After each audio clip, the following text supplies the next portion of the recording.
Hi guys, mga loads, musta mga loads? Ito guys, so dito ko sa Pasig ngayon guys.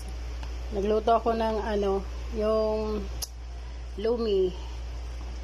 Kasi masama pakiramdam ni GK, kaya pinagluto ko siya ng sabaw.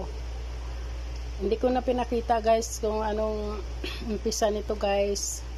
As usual guys, gisa sa sa bawang, sibuyas, tapos may carrots, tapos chicken ball,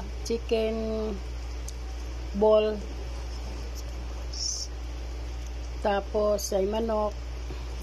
May remaining kasi sila guys na adobong manok. Kinuha ko yung buto-buto guys, yun ang pinangsahog ko guys.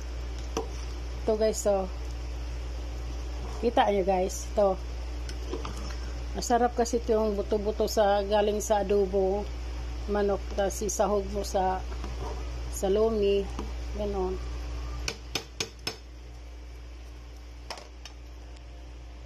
Tapos guys, add ko na yung itlog guys.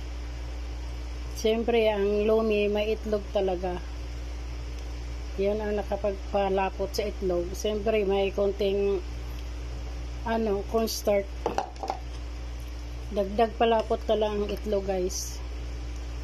Ito na guys, look at this, made and Nons Anyora guys. So kompleto na sangkap guys, may itlog na siya guys para pang palapot.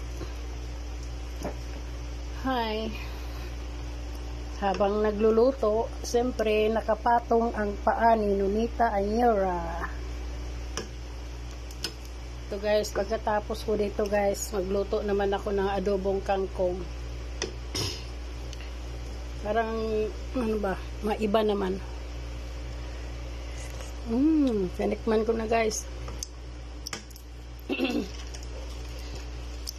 Guys, pag magluto kayo ng lumi guys, huwag mong kalimutan lagyan ng powder na paminta ba.